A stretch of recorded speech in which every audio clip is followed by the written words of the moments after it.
谁呀？嗯，肯定是要先商量一下，然后再出来演。回头再搞吧，我现在不搞了，我。你回完了？这么快？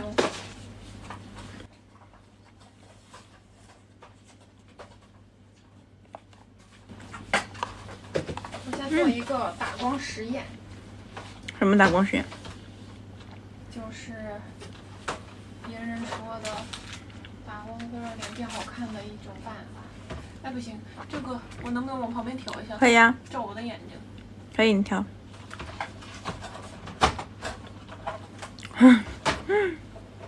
大耳朵图。我是爸爸妈妈最爱的小孩。嘟嘟。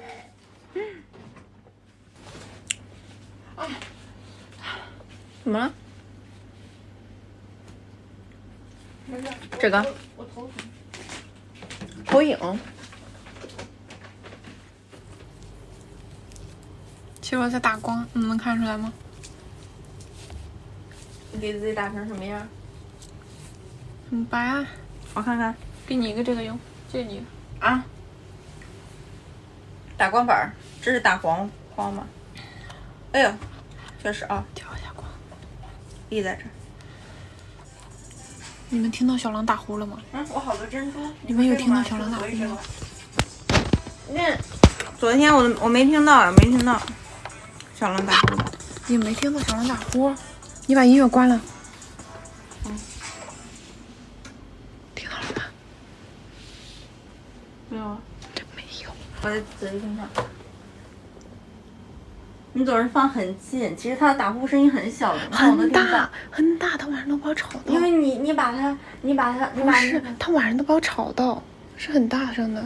哇，他醒了，怪不得不打了，他醒了。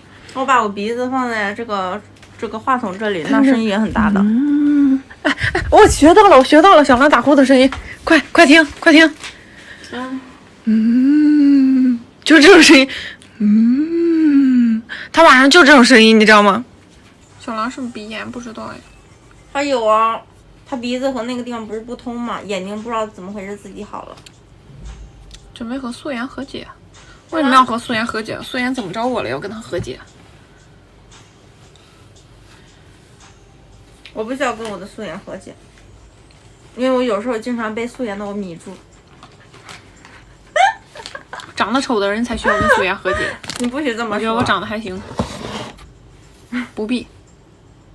不是长得丑的人跟自己素颜和解，是觉得自己长得丑的人才会跟素颜和解。是有一点容貌焦虑，但是我觉得你们知道吗？我那时候才知道有一种自卑是化完妆之后自卑。鬼素颜那挺好。我刚刚跟你们说什么？我被素颜什么鬼素颜？它不是远峰蓝，它是什么？我不知道。也是一个 T， 但是拍他屁股。不是的，小猫咪都爱被拍屁股嘛，大多数了也有不喜欢的，很少有不喜欢的。因为小狼以前也不喜欢，它现在你拍它会跑，但是它不会，因为它爽的不知如何是好。你拍它会跑，但是你能感觉到它喜欢或者不喜欢。好想去外滩看郁金香。狼仔在，小狼，是不是在那个在那吗？在碗里。顺便拍个 vlog。这个想法很好。怎么现在连出门去个超市都要拍个 vlog 了？因为大家都出不去。